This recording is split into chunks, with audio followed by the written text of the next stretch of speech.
Blog Talk Radio.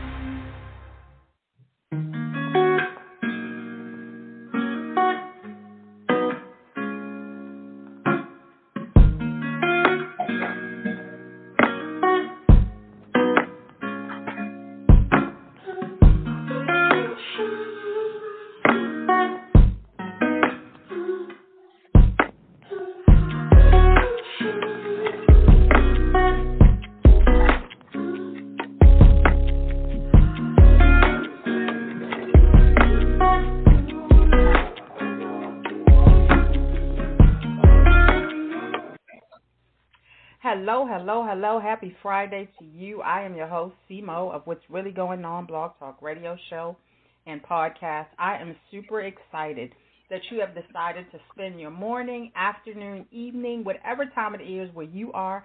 I am super excited that you have decided to spend that time hanging out with me and my very special guest, author Amelia Starr. She is the author of The Many Facets of a Starr, Purifying Truth, an amazing read. I hope at the end of this episode, everybody logs on to Amazon or wherever her book is available and pick it up. I actually got to start reading it a couple days ago, and it's one of those books that you don't want to put down once you start. So I'm looking forward to talking to her in just a few moments about the inspiration behind writing this amazing book. But before I bring her on, I have to give a special shout-out to everybody that listens in to what's really going on around the globe.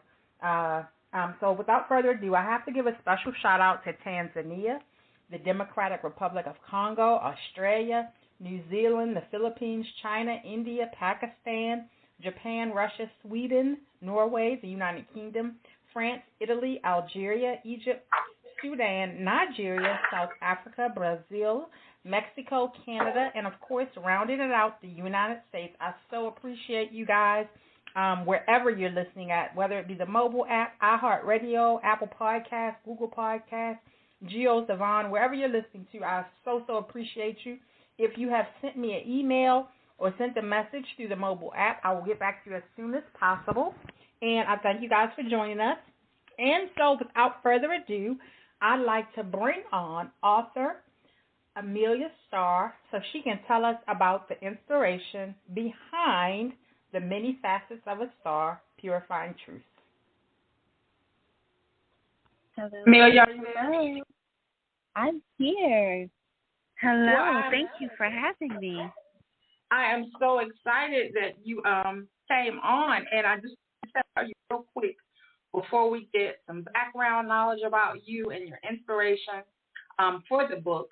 I just want to say I did read it, or start reading it the other day, and it is really, really a great read. I tried to read books before I bring people on the whole book, but it really had me drawn in from the time I started. I was like, wow, I almost put it down. So I was trying to finish, but I started doing something else. But I was like, oh, this book is amazing. So I look forward to hearing it. Thank you so much for joining me. Thank you for having me. What a pleasure. All right, and you can just start by giving us a little bit of background about yourself and then tell us about the inspiration for the book. Well, The Many Facets of a Starr is a memoir. So it was written to my children.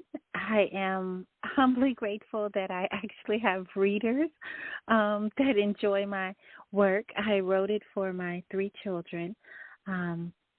And so they are a little spoiled, and so they didn't know where they come from. And I was in a domestic situation, and I was like, if I don't make it out of here, there's no one to tell the story. My children have no idea what their roots are. So that was my inspiration for writing the book. Okay. All right, so and that's a very good reason. Now I read the beginning of the book. You talked about your mom. I'm assuming that's your mom, and the abuses that she went through to having you. Is that correct? I did. Unfortunately, some things cycle through generations, and I see that even though it wasn't intentional, I kind of went through some of the same things that my mother went through as far as abuse. It was also clear to me, even though it was a different type of abuse, it was still abuse.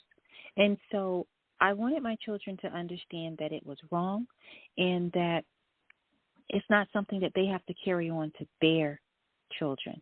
But in the book, even though I wrote about what went on before I was born until I had my first son, the story is not about just abuse. It is about overcoming and not giving up. Okay, and I know that you have accomplished quite a bit because I do know. Well, I'm going to let you tell how you overcame, how much you got to where you are today. You know, even though I am not religious, definitely the grace of God.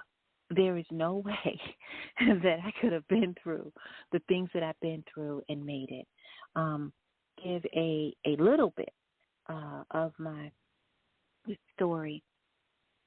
It started out with addicts.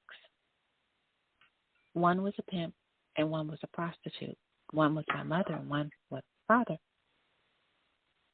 And my mother's last name was Corbett.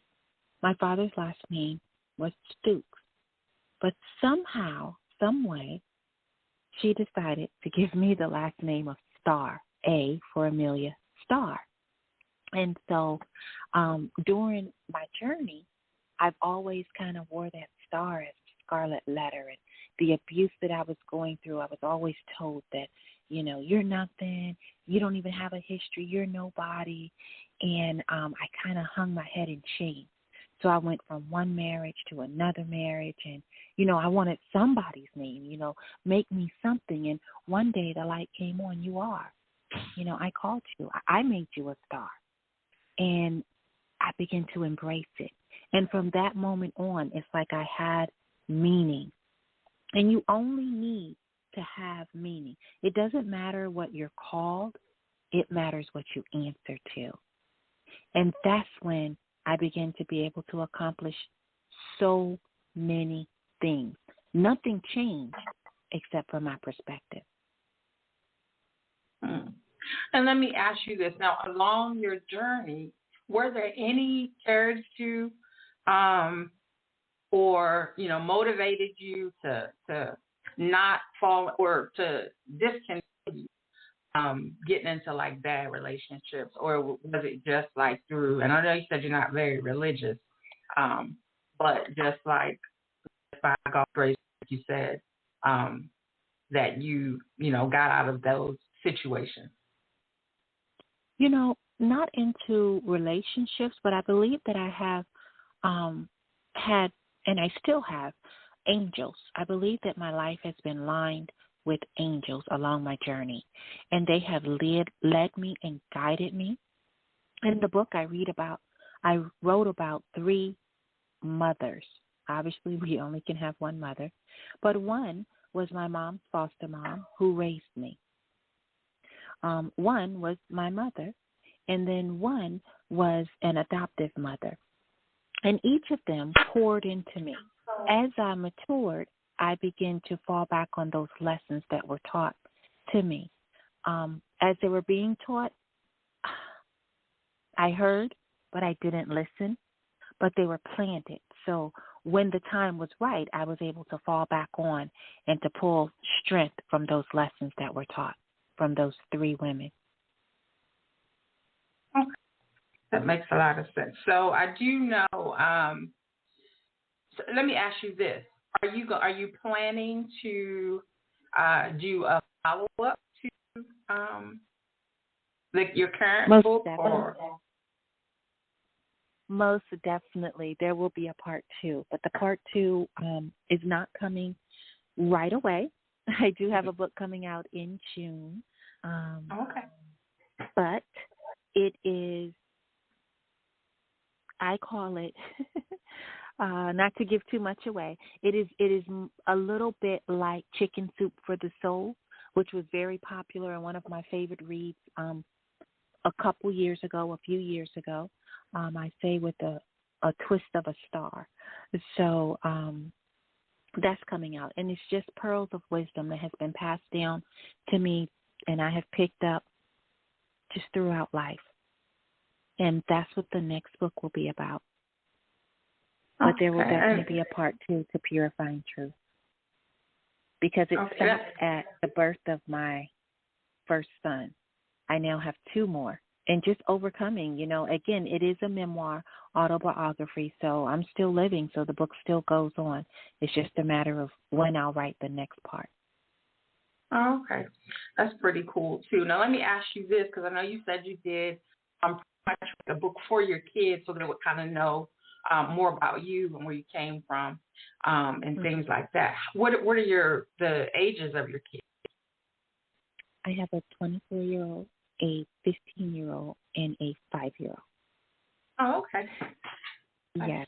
And they, so it's so funny because the doctors told me I'd never have any children. I mean, just the book is riddled with so many obstacles and just how they were overcame. Not all of them is because of my strength. I mean, some of them just overcoming obstacles if you don't give up and be persistent. And they don't know the obstacles. They only live in the outcome. So, for them to know, they live in the suburbs. They go on vacations. They have no idea what my grandmother did crack. Right. What my dad, my grandfather he did heroin. What are the projects? Is that for real? Those type of things. And I wanted to ground them because it humbles you and it makes you a better person. So no, I don't want them to live the lifestyle that I had to live, but I wanted them to know where they came from. Right. And that's a good thing. And it does humble you and make you more, grateful and things you have now. And it's good that you can provide a better life for them than what you had. So and to be more sensitive. Yes. Now it does. So you're also a nurse and an entrepreneur as well. You want to tell our listeners a little bit more about that as well? Well, a nurse is a nurse is a nurse,